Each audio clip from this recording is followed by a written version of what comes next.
Hello mga day! Since wala nga dito si Abby at sobrang busy niya sa work ngayon, siya ang gawin nating content.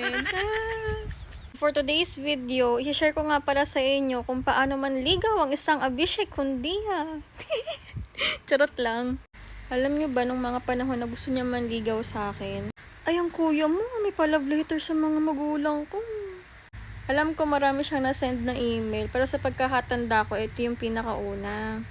Ito nga pala yung isa sa mga kadramahan niya. Kayo na lang magbasa. Alam mo yung kahit sa letter lang, alam mo siya yung nagsulat kasi sobrang daldal. Patapos, ito pa yung kasunod. Tinanggal ko lang yung ibang details dyan kasi medyo confidential na yan. Tapos tignan mo sa letter na yan, about myself. I'm a pretty cool guy. At least I think I'm a pretty cool guy.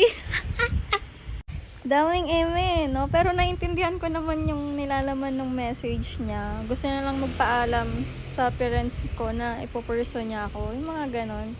And knowing India, hindi naman kasi uso ang ligawan stage sa kanila, 'di ba? So, ayun. Siya yung nag-adjust para sa akin.